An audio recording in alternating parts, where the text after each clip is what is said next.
during this very challenging time where we had to be forced to be separate from our friends and our colleagues, I was really grateful for this Anchor app, which has allowed me to continue the podcast after almost 1 year of working on it.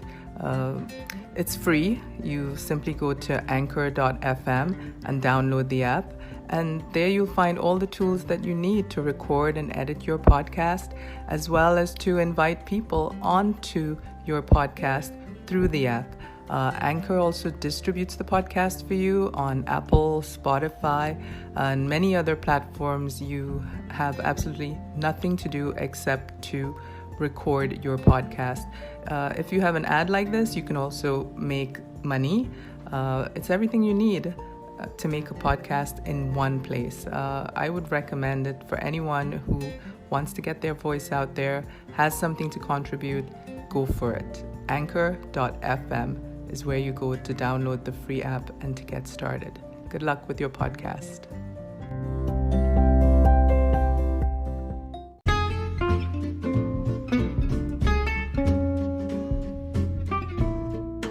Hello again, and welcome back to the Bees and Honey podcast. Today we'll be speaking with Nemo Librizzi, who is a modern-day Renaissance man. He does so many wonderful things in the art world and out.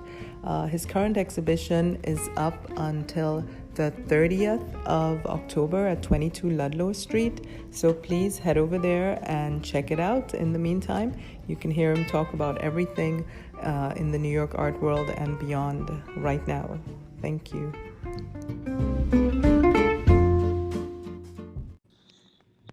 Hi, Nemo. Hi. How are you doing? Fantastic. How are you? I'm good. I'm happy we're here together. I had you in mind for a long time, but I'm glad it finally worked out. Likewise. Yeah, so tell us what's going on with you now. What's up with your new curatorial project on the Lower East Side? Well, you know, I guess I'm a closet curator. I really enjoy curating, and I've teamed up with sort of established infrastructure type of galleries before, and I enjoyed it, but I guess I didn't feel like I had such a free hand creatively as I would have liked. Mm-hmm. So a friend of mine, David, he's the head of the Hester Street Fair. He has a space that he uses as a an office and sometimes as a gallery. And I went to my friend Ben Rue and Lance de los Reyes had a little exhibit there. And I just thought it was just the right size. It's very unpretentious, but very just straightforward, streamlined exhibit space. So I asked if I could do some stuff there, and he was all too happy to work together. So I did a small exhibit for my father, and right now I have a show up by a Muslim artist, Imani Bilal, which is getting a lot of good attention.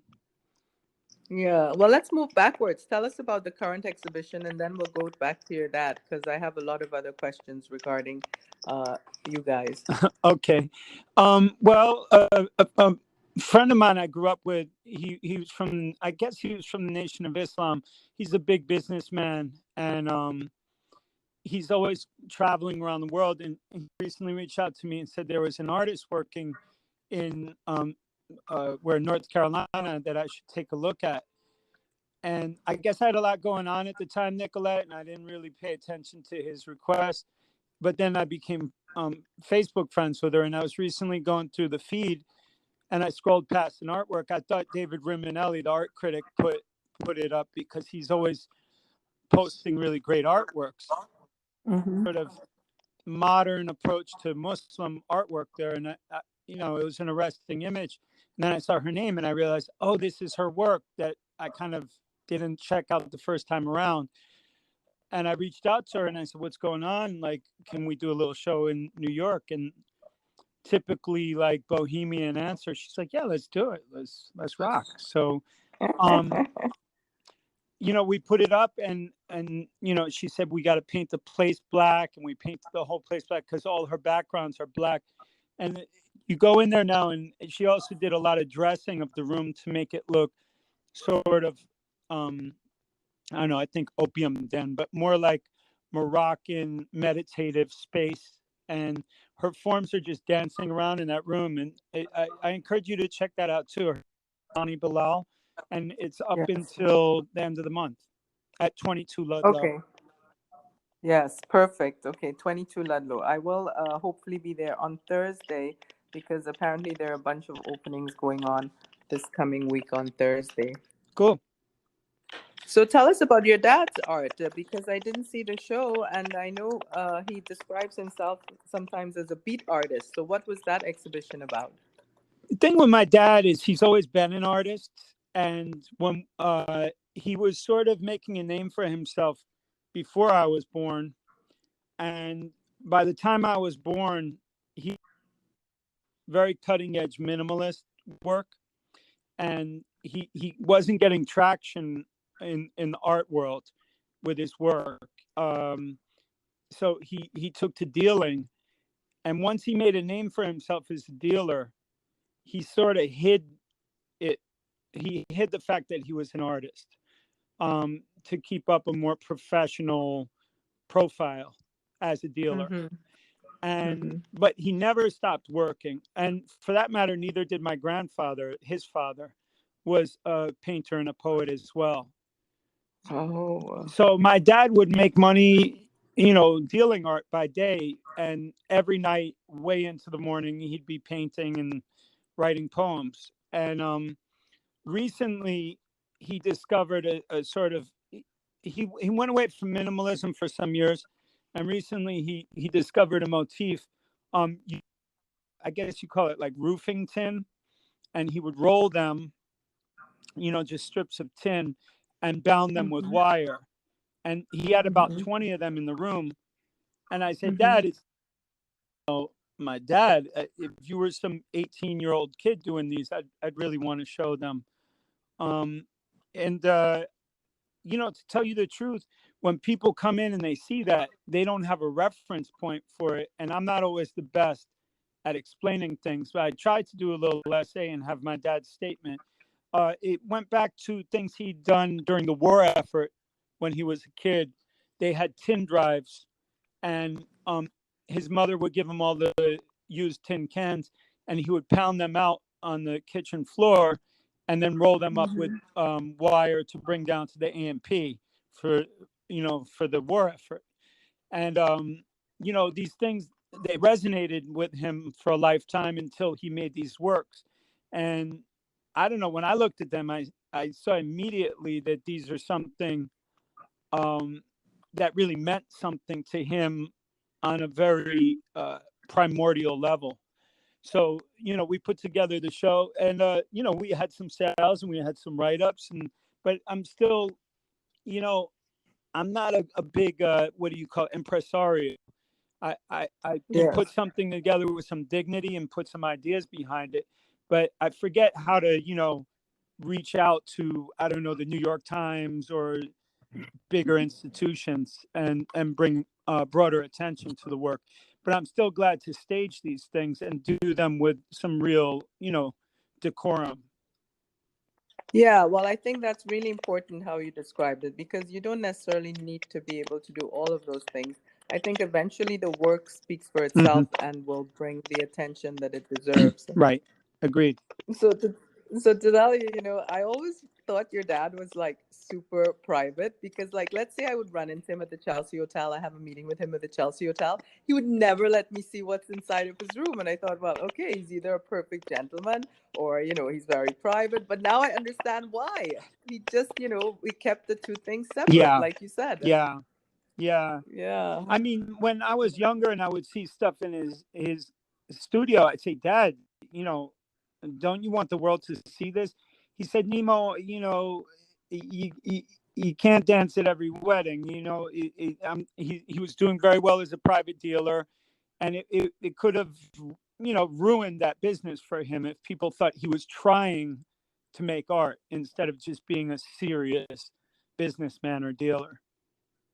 Right, right. I Mm-hmm. mean, that's sort of putting everyone in a box thing, I hope it's falling apart now, because it really is just the dumbest type of thinking that the world has ever embraced. Agreed. Bring back the Renaissance man and or the Renaissance woman as well. I think that you know, Julian Schnabel.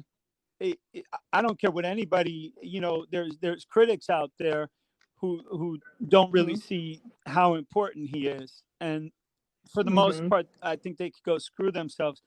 The fact when he started making movies, people say, "Oh, well, he's really more of a film." I mean, I guess they haven't visited his studio, you know, and I don't see why somebody can't make films and make paintings as well and be great at both.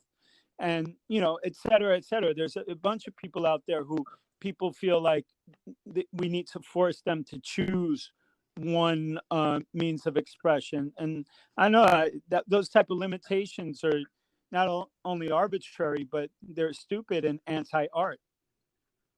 They're harmful. They're, at the end of the day, quite harmful. I agree. I mean, I guess, when you think about the corporate Yeah, model and you think about creating a product, all of those things then curtail the idea of the freedom of creativity. And they, right, they don't know how creativity works, right. basically. They've never done it Right. themselves. You know, I Yeah. hung around with John Lurie for about a year, and he was making wonderful music. He would make films. He made those damn fishing shows. He would paint. He'd do whatever the hell struck him, whatever struck his fancy. And you know, he said, Nemo, I get an idea, and I don't know if it needs to be a piece of music or an opera or whatever. He just goes ahead and does it unapologetically, whether he has the skills to do it or not.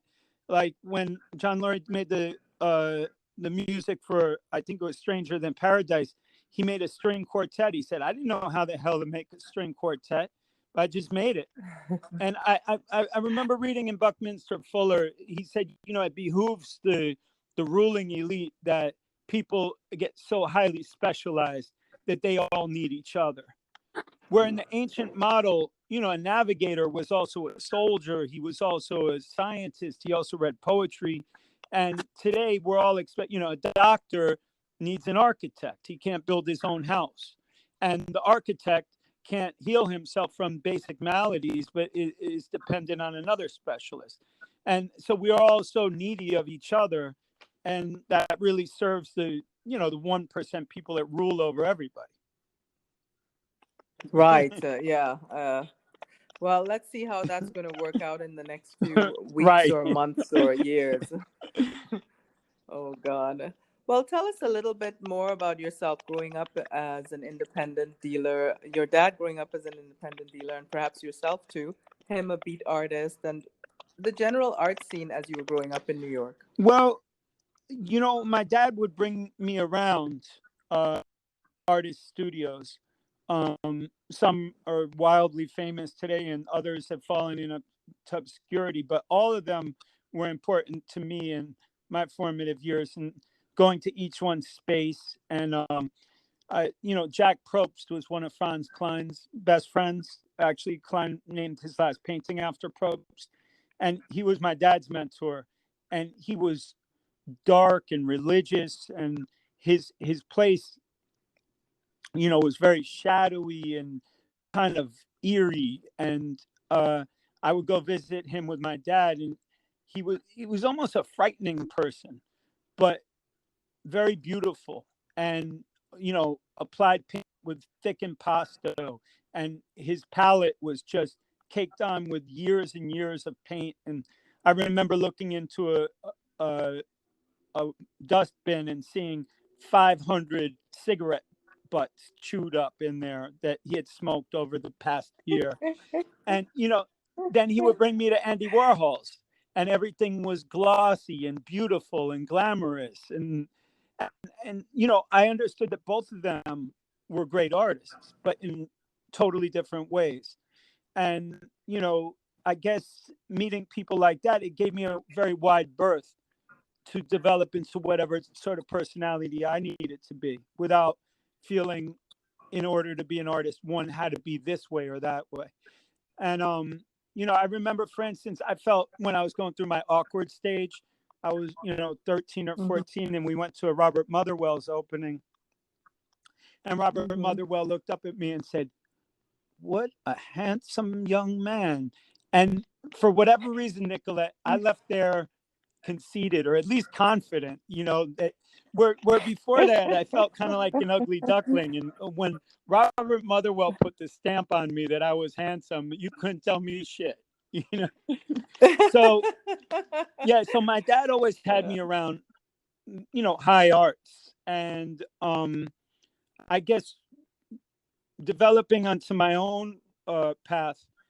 One day we were on the subway, and I realized that the outside of the subway was, deliberately painted by someone. I was around 5 years old at the time. And I asked my dad about that Mm-hmm. art. And he said, well, kids sneak into the tunnel late at night and they put their names up in bright colors. And I said, well, I want to do that. And he said, well, practice. And then a little bigger, you can do that. And that's what I did for the next, 5 years of practice and 10 years of putting it on trains, and thinking about nothing other than subway graffiti for those years. I was just obsessed. I didn't have my first kiss during those years. I just only wanted to put my name up on the trains and be part of that society. So, then it kind of segued into the world we know today as sort of like street art. And those first Mm-hmm. galleries, the Fun Gallery, I would make my dad bring me, because I was, I don't know, 12, 13 years old. We lived out in Queens at the time, and it was on the Lower East Side and at night. Mm-hmm. And he convinced my mother that this was something important I needed to be a part of. So we'd go there, and not only the names that I wanted to, be closer to, the Futura and Dondi White and people like that, Phase Two, all my heroes, Lee Quinones, but there were also these new Mm-hmm. artists that were sort of affixing themselves to that scene, like Kenny Scharf and Keith Haring, and of course Jean-Michel Basquiat. So I got to know them as Mm-hmm. well, and so did my father. He came to New York to be part of the abstract expressionist movement, and sort of fell in with the pop artists. But now my father was also witnessing, brand new art form as it from its inception at the Fun Gallery and places like that. Mm-hmm. Mm-hmm. Wow. And I know you were doing this street art yourself. I mean, did you ever think about making transition from that into some other forms? Like, I know you worked with Futura on some exhibitions, but you yourself never made any art from like that Well, style. I guess now I'm going to have to admit I'm kind of like my dad. I've been painting seriously for about 10 years now in oils, and Mm-hmm. I have an Mm-hmm. exhibit ready. I've just not yet decided on whom exactly I need to really discuss these works with, but they are somewhat derivative of what I did in those years. But also, I spent a lot of time living in Paris. And when I lived in Paris, I went to the Mm-hmm. Louvre every day. And everything Mm-hmm. from, the Renaissance to Delacroix and, Montaigne, all those things Mm-hmm. made such a profound impression on me there and living in Italy. So that I guess, what I'm doing now has its roots also in uh, figurative art from, say 1400 to 16 or 1700. Wow. And what? How about your son? I mean, I see the trends throughout the generations. I didn't know about Rick's dad, but what does your son seem to be interested in these days? I mean, I never really spoke to him, even though I see him with you guys. I never had a conversation. He's growing Oh, so you fast. should. He's the most well spoken out of us, to be sure. And it's funny because my grandfather, my father, and I all did art and writing, except my father would occasionally write music and play his guitar. Um, when Fulano was born, I had the livelihood of creating soundtracks for hotels and restaurants. That's kind of how I paid the bills Mm-hmm. at that time. And I guess he Mm-hmm. grew up hearing Beethoven and Bob Marley and Hank Williams and uh, Willie Colon and every type of music you can imagine, because I needed every genre of music for all these different spaces. And right from the Mm-hmm. start, he took to music. So, his mother and I would put him in every conceivable class, from kung fu to yoga to swimming. But when she put him in this damn DJ class, he just to water. And from DJing, right from the age of 5, he was DJing for the Knicks and for President Clinton. And he did that for a good, I don't know, 10 years, to great success. But then he wasn't really satisfied and started writing music and producing music. And that's where he's at now. Um, yeah, he's really Wow. accomplished already as a musician. I'm even telling his mom, pump the brakes a little bit, because he's never going to want to go through college if his career explodes where I think it could at this moment. Well, I'm sorry to tell you, but college is also a last century Maybe. concept. I'm not, yeah, I mean, they can do that pretty much at any time of their life now, too. That's the That's true. first thing. And and he could even do this while in college, Yeah, I think this type of you know. career would take over his all his time. And Right, have him right. in recording studios into the night. And it probably wouldn't behoove Mm-hmm. him to do that and college at the same time. And Nicolette, honestly, when I look at college, it's not so much for a diploma or a piece of paper. It's just, that's where I really Mm-hmm. develop my thinking skills. You can Yes. sharpen yourself against a lot of wits that you meet, but in school Mm-hmm. you all read, I don't know, Plato's Republic, and you all discuss Plato's Republic. That Mm-hmm. generally doesn't happen outside, or, Mm-hmm. or neither do you meet many people who have read Plato's Republic and are ready to debate it with you. See, so Right, yeah, yeah. I guess yeah. that, yeah. All right. Well, tell me about Chelsea Hotel. I don't know. Do you have any memorable stories that no one else might know about that might be I mean, interesting? Or I don't know. Is yeah, there I think something? everything about the Chelsea, for anyone who spent any amount of time, is memorable. And if you read about the Chelsea, it's hard to believe all the things that happened there to pretty much anybody who spent any amount of time there. I guess the most memorable thing for me is that my son was conceived there, and then when he was delivered, we brought him back there for his first days. And it was, so my father, myself, and my son were all living there for some time together. um, yeah, before we Wow. relocated to Harlem, me and his mother. So we lived there for the first years of his Mm-hmm. life on Strivers Row. But the Mm-hmm. Chelsea, I mean, God, just all the characters. When I first moved in there was Rocket's Red Glare, who, you know, sold the dope to um, Sid Vicious that fateful night. And, he was also in a lot of the Jim Jarmusch movies. And he was just a, Mm-hmm. character on the downtown scene. And also Rene Ricard, or Stormy, who was part of the Stonewall riots.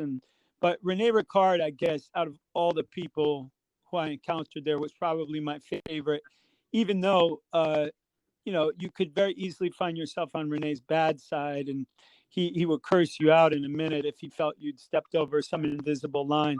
But there's nobody who's Mm-hmm. passed away in these past 20 years on that scene that I miss more than him. It seems like every day I think of that guy, and I think of something beautiful that he said.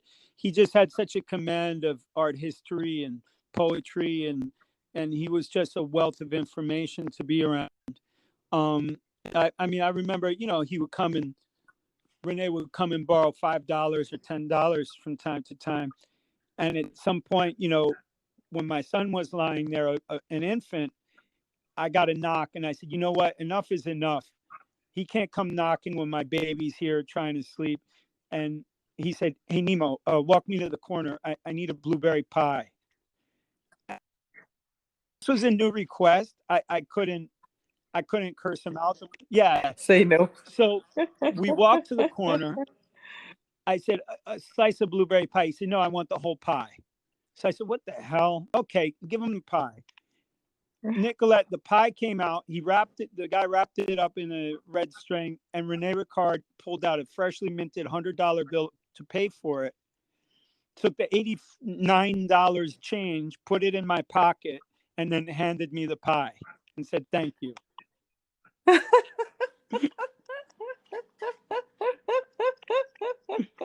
That's You a know, great story. That's a great yeah. story right there. So But what about your other guy, Richard Hamilton? You didn't mention Richard. He's another character that unfortunately, he's yeah, gone I with the mean, times. he didn't live at the Chelsea, but my father caught up with Yeah. Richard somewhere in the 90s, when Richard had, his art had fallen out of vogue in the art world. But my dad, knows art when he sees it, and saw him Hmm. as a sort of natural progression of Pollock's gestures return to the figure. And so my Mm. dad dealt with Richard for, I don't know, 15 years when nobody else would touch him, and was, whatever other galleries Yeah. were loosely affiliated, it was times when I think Richard was kept alive largely by his dealings with my dad. And then later, I started dealing with Richard just because, I knew a lot of people with money to spend and looking for like the cool cutting edge art. So I started bringing people by Richard's studio as well. And it was a lot of fun for everybody. Right. And because Richard was always in dire need of what he called rent money, there was always a deal to be had, and we would show up there pretty regularly. Yeah. Well, again, the city is changing Hmm. rapidly in front of our eyes now, but also at that time, I guess 90s going into 2000s was a Yeah. special art time in the Yeah, city. I think it's always, I find myself saying it a lot to people, I guess because I've been out there in the 80s, although I was young, a lot of people would ask me about the 80s. And I find myself telling Hmm. people it's still the 80s. You know, I mean, well, because the But 80s why? weren't the 80s everywhere you looked. When you went down at Soho in the 80s, for instance, it was like 85% boring factory blocks, and then you had an occasional like little Hmm. cool place to eat, or a place where artists would actually hang out, or maybe you would see one of the minimalist artists walking around, but generally it wasn't just bubbling over with excitement. Or you went to the Lower East Side, and Wow. it was heroin shooting galleries, but then you'd see an occasional bohemian creative type walking around. And then there were wild parties, but there's still parties and there's still scenes going on today, and I think they're every bit as relevant. That's true. Every generation is lucky if it has two or three geniuses, and I think we have today just as we did before. Right. Interesting. I haven't really heard that perspective on things because now everyone's like, oh, look at the crime. Oh, look at these homeless people in the hotel. Oh, look at this, look at that. But maybe we can just say the 80s has never No, changed. I It's mean never you had left. tons of crime in the '80s, but you also had a vibrant street culture, what gave birth to all of these movements that we see coming into fruition today. And people who say, "Oh, the rich people came here and ruined New York," that's bullshit. That New York was founded on rich people, and it was Mhm. founded as a place for people to come get rich. And if you're not with the program, Right, you should right. really literally move to one of the surrounding states.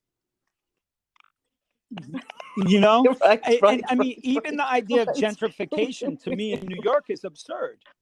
How could you say, oh, this was always an Hmm. Irish neighborhood? Yeah, before that it was Russian, and before that it was Jewish, and before that it was Native American, and so Right, right, right, unless you own right. the neighborhood and you want to only rent out to blacks or Chinese or whatever, that's your business. But otherwise, the neighborhood is going to be sold to the highest bidder, and always has been. I read in Harper's Magazine Right, from the right. 1800s. It said New York is never the same for 7 years in a row, so that somebody 40 years old that goes back to his childhood home won't recognize one building standing where it once was. Wow. Yeah, Yeah, probably true. Well, on that note, I mean, is there anything that I didn't address that you would like to speak about? I don't know. Um, I guess we hit on the subjects that we share fascination with, which is art and culture, and Mm-hmm. there's so much to say, but I think sometimes it's Mm-hmm. nice to be short and sweet. Yeah. Well, we can always have another conversation at another time. After all, we still Right. have your own work to address once you Hmm. figure out where you're going to put that. So thank you for taking this time and sharing all of your wonderful history and insights and Thank you, family Nicolette. with It's been a us. pleasure. Okay, Yeah, absolutely. we'll speak Bye-bye. soon.